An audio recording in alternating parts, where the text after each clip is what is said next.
pentingnya kadang-kadang kita ini yang dewasa-dewasa ini melihat adik-adik kita, anak-anak kita kena gangguan semacam insecure itu, kita ketawain saja. Padahal berat gitu iya, buat bagi dia yang ngalami ini berat. Itu makanya penting bagi kita kalau sudah ada gejala-gejala mulai menarik diri, saatnya kita temani mereka.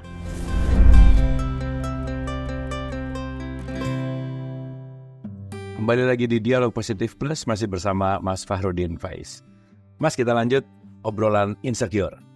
Ini menutup diri, Mas. Ini bahasanya minder gitu ya. Iya. Itu tuh minder tuh menarik gitu ya. Jadi kapabilitasnya padahal luar biasa, tapi dia nggak bisa reach atau tidak bisa menemukan. Akhirnya dia jadi ya tadi killing the self esteem itu gitu.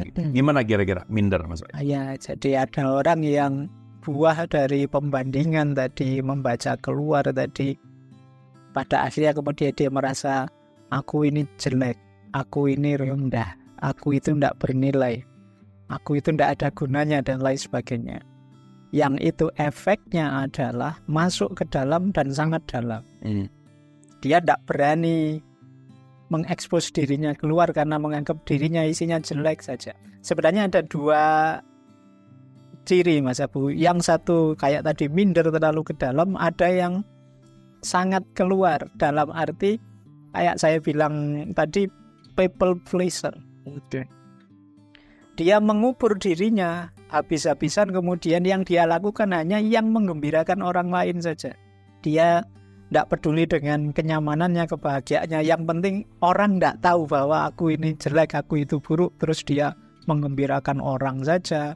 Mau ngomong apa dia ngecek, ini kira-kira orang suka enggak ya. Mau melakukan ini kira-kira nanti orang kritik saya enggak ya. Terus pertimbangannya selalu kerelaannya orang dan kegembiraannya orang, tapi dia melupakan dirinya sendiri. Ini sangat keluar tapi tidak menyertakan dirinya. Itu people pleaser. Ada yang sangat masuk, sama sekali tidak ingin berinteraksi dengan orang lain. Nah, ini bagi saya ini gejala-gejala yang belakangan mungkin sering muncul, khususnya anak-anak muda hari ini. Itu saya kemarin membaca banyak yang menyebut anak-anak hari ini itu generasi strawberry. Iya. Di luarnya keren tapi lembek gitu. Lembek di dalam. Jadi ketika dia merasa lemah, ketika dia merasa ada kurangnya, ketika dia merasa dalam dirinya ada yang tidak pas, itu tiba-tiba dia drop begitu saja. Jadi itu terus mungkin menarik diri dalam bentuk ekstrim. Kadang-kadang saya kemarin dari Semarang itu ada cerita di 3 bulan terakhir itu ada 3 mahasiswa yang suicide. Dengan alasan yang mungkin menurut kita masa kayak gitu bisa sampai gitu sih, tapi terjadi. Jadi karena itu tadi, merasa dirinya tidak berharga, tidak bernilai, hidupnya hancur hanya karena satu aspek yang menurut dia gagal, terus dia sampai ke level itu.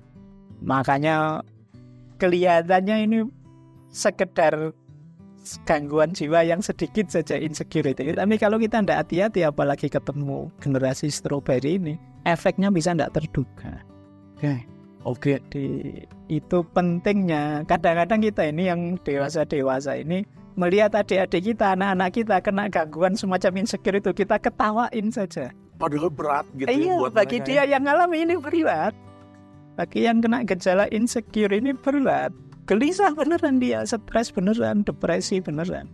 Kitanya yang melihat, itu masa gitu aja, kita begitu. Jadi itu makanya penting bagi kita kalau sudah ada gejala-gejala mulai menarik diri, tidak mau bergaul, dia tiba-tiba lenyap dari peredaran, atau kayak tadi seolah-olah dia ingin berbuat baik, terus melayani orang, terus tidak memperhatikan dirinya, kesehatannya dan lain sebagainya. Itu saatnya kita temani mereka.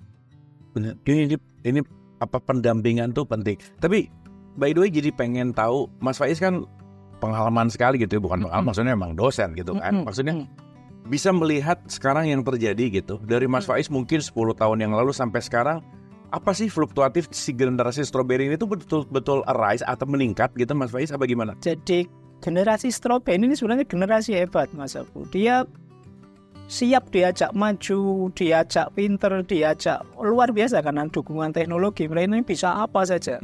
Kalau diajak berjuang luar biasa. Cuma memang kelemahannya ketika kena masalah. mereka ini kurang tangguh. Jadi gagal sedikit mereka drop. Tapi diajak progres, ini mereka punya potensi besar luar biasa. Mungkin yang mereka mampu hari ini dulu kita tidak mampu. Mungkin IT-nya, mungkin melakukan ini itu mereka hebat. Tapi ya itu tadi, begitu terserang masalah dia langsung drop. Bedanya baby boomers gitu kali. Iya, mental tangguh, kesini secara logik, secara teknologi oke, tapi ya gampang kalah dalam tanda petik kali. Ya, karena mungkin mereka ini generasi yang sejak lahir full facilities. Oke. Jadi ada hidupnya dengan dukungan banyak fasilitas, nyaman. Sehingga mereka ya jadi punya dua senjata. Dengan fasilitas itu mereka bisa berkembang jadi sangat hebat, tapi sekaligus jadi manja. Tidak terlatih hidup susah. Itu saya pernah satu ketika ada mahasiswa tiba-tiba ngadep saya. Tiba-tiba bilang begini, Mas Abu, Pak, untuk apa sih Allah itu menciptakan saya? Oh, itu mahasiswa filsafat sih ya. Iya. Jadi dalam kan. Jadi dia merasa apa gunanya saya? Oh, oke. Jadi saya itu tidak nyumbang apa-apa untuk hidup ini, jangan-jangan malah bikin susah saja. Oke. Orang tua mungkin hanya saya habiskan saja hartanya. Dosen-dosen mungkin hanya saya kecewakan saja dengan kondisi studi saya yang tidak mengembirakan. Masyarakat juga mungkin tidak berharap apa-apa sama saya. Wong saya tidak punya potensi apa-apa. Jadi ada yang sampai titik itu. Itu kan kalau mereka tidak ditemani bisa menganggap hidupnya tidak bernilai, tidak berharga. Buat apa Allah menciptakan saya? Oke. Nah itu turning point-nya Mas Faiz untuk membuat tangguh. Gimana Mas Faiz? Ya itu ya karena dia mahasiswa yang mau berpikir, mahasiswa filsafat, ya pokoknya saya temani pelan-pelan, saya ajak ngobrol. Pokoknya tiap hari, setiap selesai sesi ngobrol, ini ngobrolnya belum selesai ya, minggu depan ketemu saya lagi. Saya khawatir karena jangan sampai dia ngambil keputusan ekstrim. Jadi paling enggak minggu depan masih bisa ketemu anak ini. Jadi lama-lama dia sadar, wah Pak Faiz khawatir saya bunuh diri ya. Enggak, saya tuh ya, pendampingan. Iya, kita dampingi, kita dengarkan saja keluh kesahnya, kita tanggapi sekali-sekali. Karena kita itu kadang-kadang kalau ada anak-anak kayak gini mengadu itu kan kesusu pingin nasehatin. Jadi tiba-tiba kita bombardir dia, kamu harus begini ya, harus begitu ya. Itu mereka jenuh dibegituin. Kalau sekedar nasihat mereka bisa cari sendiri di YouTube. Mereka hanya ingin ditemani. Itu sih Mas Faiz mungkin salah satu habits masyarakat kita tuh terlalu semangat ngasih wejangan kali ya. Nggak diminta dikasih. Nggak ada honornya juga ceramah kita. Nggak ada honornya ceramah.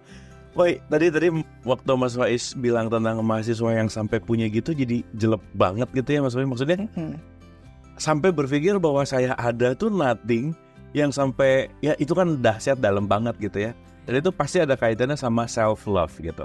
Nah, mungkin kita akan perdalam self love itu dan kita akan kembali setelah yang satu ini.